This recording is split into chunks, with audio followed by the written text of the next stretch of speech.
Hey! Alors que nous sommes tous ensemble confinés chez nous en ce moment, cette situation peut nous paraître un peu bizarre. Pourtant, ce n'est pas la première fois que l'humanité survit à une pandémie et une mise en quarantaine générale. Mais alors d'où vient la mise en quarantaine? Pourquoi 40 jours? Bienvenue dans un tout savoir sur la quarantaine. La quarantaine est un principe d'isolement des personnes potentiellement malades. Elle consiste à isoler les personnes susceptibles d'être infectées du reste de la population pour ne pas propager la maladie et rendre tout le monde malade. D'ailleurs, la quarantaine n'est pas utilisée que pour les humains. Elle peut être aussi utilisée pour les animaux, les marchandises, les plantes, etc. Le principe de quarantaine est apparu très tôt, dès l'Antiquité. La toute première apparition de l'isolement vient d'un livre biblique du 7e siècle avant Jésus-Christ, mentionnant une mise à l'écart des personnes infectées pour empêcher la propagation d'une maladie de peau. Très probablement la lèpre. Mais bon, j'en sais rien car j'y étais pas moi, hein. Et puis ils avaient pas les téléphones pour dire ouais j'ai la lèpre, ouais c'est ça, t'as raison.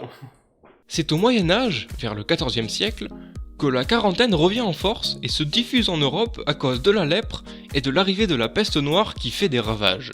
Beaucoup de villes du Moyen-Âge possèdent des léproseries afin de séparer les lépreux des non-lépreux. Et certaines villes obligent même aux nouveaux arrivants et aux bateaux de rester isolés pendant 30 à 40 jours avant de pouvoir pénétrer dans la ville.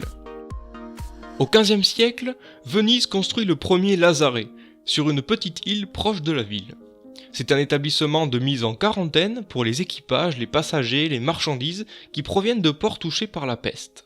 D'ailleurs, en 1476, Marseille a même transformé son hôpital des lépreux en hôpital de la peste dans la même idée que les lazarets.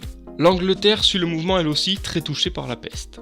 En 1831, de plus en plus de lazarets sont construits avec l'arrivée du choléra et notamment un grand centre près de Bordeaux.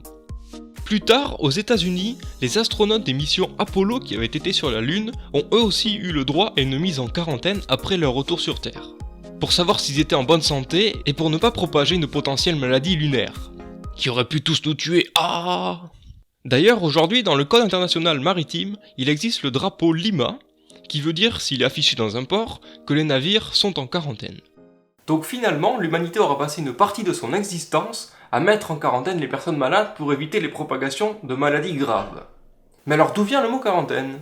Le mot quarantaine vient de l'italien quarantena, qui est une variante de quaranta giorni, qui veut dire 40 jours. Venise a mis en place une mise en quarantaine à l'extérieur de la ville de tous les nouveaux arrivants avant de pouvoir pénétrer dans la ville. Mais alors pourquoi 40 jours? Cela viendrait d'Hippocrate, un médecin et philosophe grec considéré comme le père de la médecine. Ça va les chevilles, hein? Qui estime que si on est malade pendant plus de 40 jours, c'est une maladie chronique et que on peut rien faire pour vous les gars en fait, hein. Vous allez jamais être sauvés. Alors est-ce qu'Hippocrate avait raison? Quels sont les effets réels d'une mise en quarantaine? Et quels sont les effets sur nous également? La quarantaine est efficace uniquement pour les épidémiologies.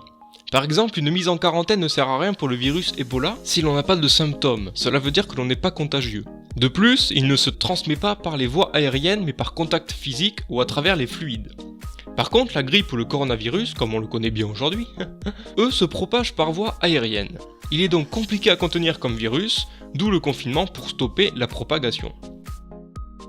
Donc la quarantaine est très efficace contre la propagation d'un virus, mais peut avoir des effets psychologiques notables, comme l'ennui, les états de panique ou du SPT.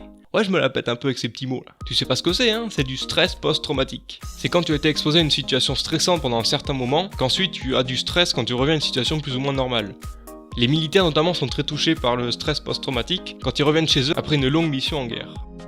Et terminons ce tout savoir sûr avec quelques chiffres comme d'habitude pour se la péter en soirée mondaine. Chaque minute, nous respirons environ 200 000 virus. Mais grâce à nos anticorps, etc., notre corps se défend contre ce virus, heureusement. Et c'est pour ça que nous ne tombons pas malades. Et quand on tombe malade, c'est que justement notre corps n'a pas réussi à se défendre contre tous ces virus. Bref, c'est la fin de ce tout savoir sûr, j'espère que ça t'a plu ce petit retour. Moi je suis grave content, tu peux me laisser en commentaire des idées de tout savoir sûr que tu aimerais que je fasse sur des sujets plus ou moins intéressants que tu connais pas, etc. On se retrouve dimanche prochain pour un nouveau tout savoir sûr, à bientôt.